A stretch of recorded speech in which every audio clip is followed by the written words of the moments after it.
জীবনের কঠিন সময়গুলোতে নিজেকে গোপন রাখাই ভালো।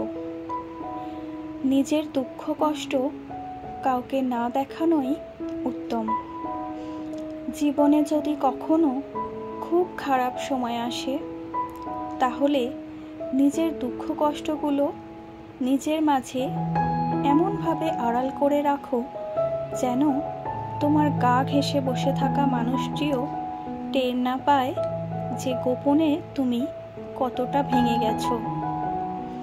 শক্ত হও, নিজেকে বোঝাও যে এত সামান্য বাতাসে ঝরে যেতে নেই, ভেঙে যেতে নেই অমন হালকা আঘাতে। কান্না পেলে একা একা গোপনে কাঁদো, তবুও নিজের ক্ষতগুলো কাউকে দেখাতে যেও না। মনে রেখো যে নিজের জন্য আলো আনতে পারে না পৃথিবীর সমস্ত আলো মিলেও তাকে পথ দেখাতে পারে না। নমস্কার বন্ধুরা, আমি টুসি চলে এসেছি আমার চ্যানেল টুসিস ব্লগে তোমাদের জন্য আরও কতগুলো নতুন টিপস নিয়ে শেয়ার করতে। তো চলো টিপসগুলো দেখা যাক। প্রথমেই যে টিপসটা আমি তোমাদের সাথে শেয়ার করব সেটা হলো, আমাদের বাড়িতে লেবু আমরা যদি ফ্রিজে রেখে দিই, দেখা যায় যে 15-16 দিনের মাথায় লেবুগুলো শুকনো হয়ে যায় আর এইরকম কালচে রং হয়ে যায়। লেবুগুলোকে কিছুতেই ভালো রাখা যায় না যতই ফ্রিজের মধ্যে রাখি।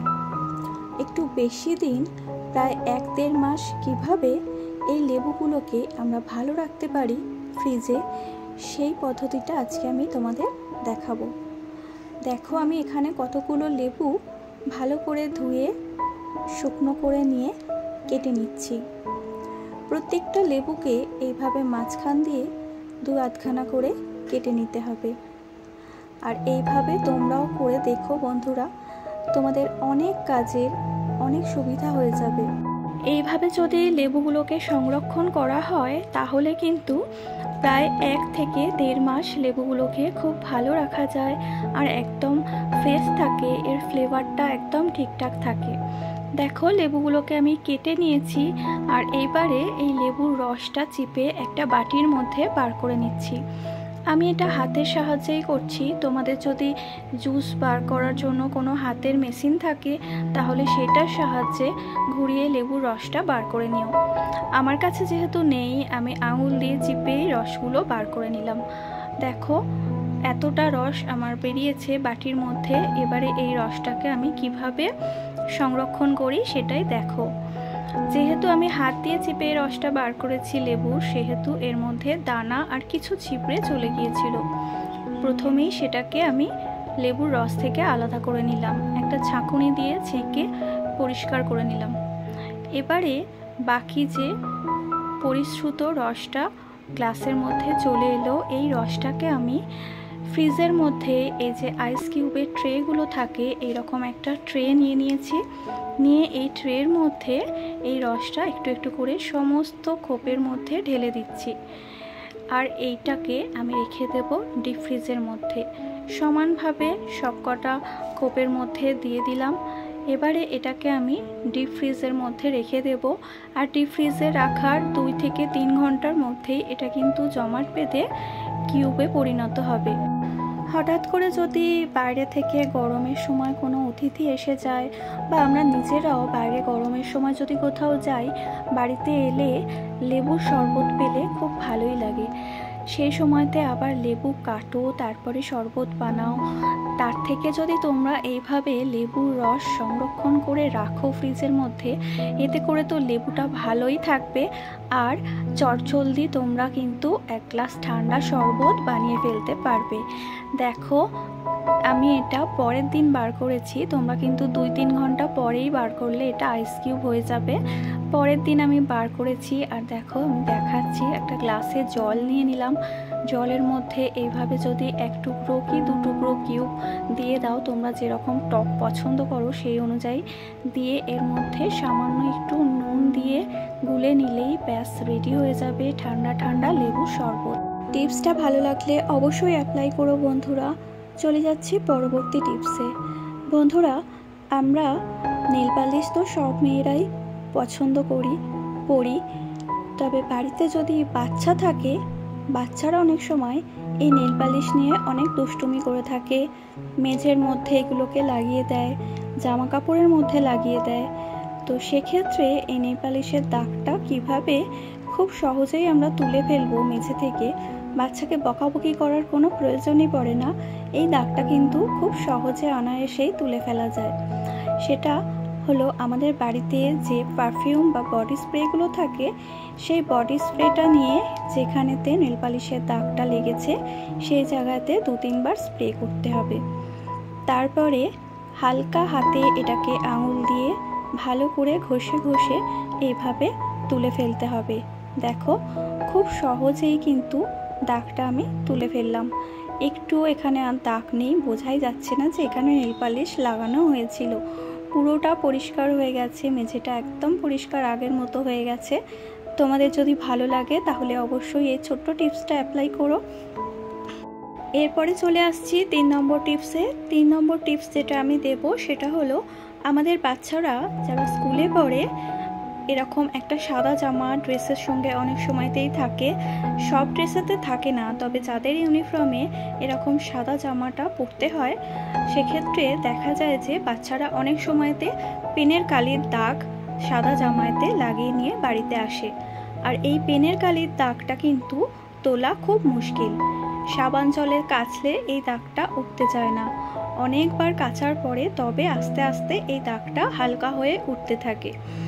কিভাবে পেনের কালির দাগটা সহজে একবারেই তুলে ফেলা যায় সেই টিপসটা আজকে আমি তোমাদের বলে দিচ্ছি। দেখো, এখানে আমি জামার মধ্যে পেনের কালি কিছুটা ঘষে নিয়েছিলাম। তারপরে যে হ্যান্ড স্যানিটাইজারগুলো আমরা হাত স্যানিটাইজ করার জন্য ইউজ করি, এখন আমাদের সবার বাড়িতেই থাকে একটা করে স্যানিটাইজারের বোতল। তো সেই স্যানিটাইজার কিছুটা এখানে স্প্রে করে দিলাম। দেখো, 2-3 বার স্প্রে করার পরে এটাকে আঙুল দিয়ে হালকা করে ঘষা দিতে হবে। যে জায়গায় দাগটা ধরেছে সেই জায়গায় হালকা করে, খুব জোরে চেপে ঘষলে হবে না, হালকা হাতে ধীরে ধীরে এইভাবে ঘষে ঘষে দাগটা আস্তে আস্তে করে তুলতে হবে। বন্ধুরা, তোমরা যখন এইভাবে পেনের কালিটা তুলবে, নিচে অবশ্যই একটা খবরের কাগজ বা এমনি সাদা পেপার বিছিয়ে তার মধ্যে জামাটা রেখে এই কাজটা করো, কারণ পেনের কালিটা কিন্তু উল্টো দিকেতে সোপ করবে। তো সেক্ষেত্রে যদি অন্য কোনো জামা কাপড়ের মধ্যে রেখে করো, পেনের কালির দাগটা কিন্তু সেই জামা কাপড়ে ধরে যাওয়ার সম্ভাবনা থাকে। আমি এখানে যেহেতু ব্লু রঙের কাপড় নিয়েছি, সেহেতু ব্লু রঙের কালিটা ওর সঙ্গে মিশে যাবে, তাই আমার পেপারে দরকার পড়েনি। দেখো, এভাবে আস্তে আস্তে 3-4 বার ধরে স্প্রে করে হালকা হাতে ঘষতে ঘষতে দাগটা আমি পুরোটাই তুলে ফেলেছি। এবার এটাকে সাদা জল দিয়ে ধুয়ে নিলে একদম পরিষ্কার হয়ে যাবে নতুনের মতো। চলো বন্ধুরা, চলে যাই পরবর্তী টিপসে। পরবর্তী যে টিপসটা আমি দেব সেটা হলো, আমরা বাড়িতে যে লেবুগুলো ব্যবহার করি, পাতিলেবু ব্যবহার করার পরে পাতিলেবুর খোসাটা সাধারণত ফেলে দিই, কিন্তু এই খোসাটা আমাদের স্কিনের ট্যান তোলার কাজে খুব সুন্দর কাজ করে। তো সেক্ষেত্রে পাতিলেবু রস বার করে নেওয়ার পরে এই খোসাটা আমরা যদি ফেলে না দিয়ে হাতের মধ্যে বা যেখানে যেখানে আমাদের ট্যান পড়েছে সেই জায়গাতে এইভাবে হালকা হাতেতে একটু ঘষে নিই।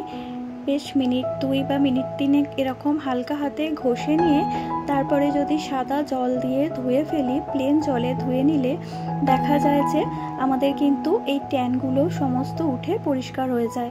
দেখো, এখানে আমার হাতের যে ট্যানগুলো পড়েছে একটু পরেই দেখবে কতটা পরিষ্কার হয়ে গেছে। হাতের এই যে খাঁজগুলো, সারাক্ষণ তো হাত দিয়ে আমাদের কাজ করতেই হয়, আমাদের মতো গৃহবধূদের তো সারাদিন কিছু না কিছু কাজ লেগেই থাকে, সেক্ষেত্রে আমাদের হাতে যত্ন নেওয়াও ঠিকমতো হয় না।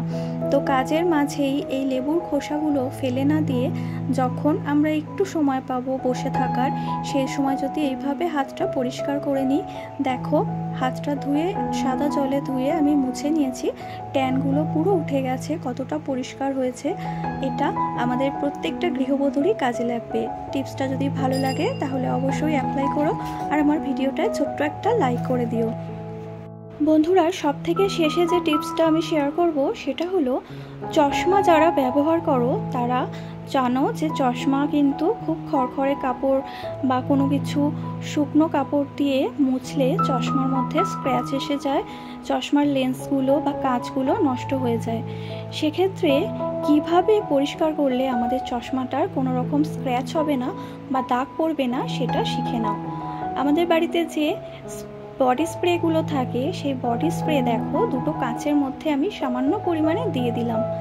দেওয়ার পরে একটা নরম কাপড় দিয়ে, সুতির নরম কাপড় দিয়ে হালকা করে কাঁচগুলোকে ভালো করে একটু মুছে দিলাম।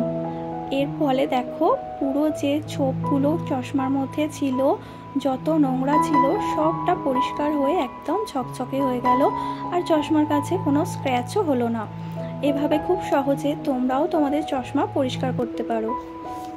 তো চলো বন্ধুরা, আজকে যে টিপসগুলো আমি শেয়ার করলাম সেগুলো তোমাদের কেমন লাগলো আমাকে একটা ছোট্ট কমেন্ট করে জানিও।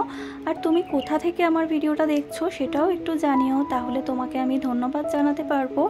আর অবশ্যই যদি আমার ভিডিওটা ভালো লেগে থাকে একটা লাইক করে দিও বন্ধু। আর নতুন বন্ধু যারা আজকে আমার পরিবারে এসেছো তোমাদেরকে বলছি, যদি আমার পরিবারের সদস্য হতে চাও তাহলে চ্যানেলটা সাবস্ক্রাইব করে পাশে বেল নোটিফিকেশানটা অন করে রেখো, যাতে আমার পরবর্তী ভিডিও আপলোড হলে তোমরা সবার প্রথমে নোটিফিকেশান পাও। ফেসবুক পেজ থেকে যারা আমার ভিডিওটা দেখছো তারা প্লিজ আমার পেজটা ফলো করে রেখো। সবাই খুব ভালো থেকো, সুস্থ থেকো। দেখা হচ্ছে তোমাদের সাথে আবার আমার পরবর্তী ভিডিওতে। টাটা।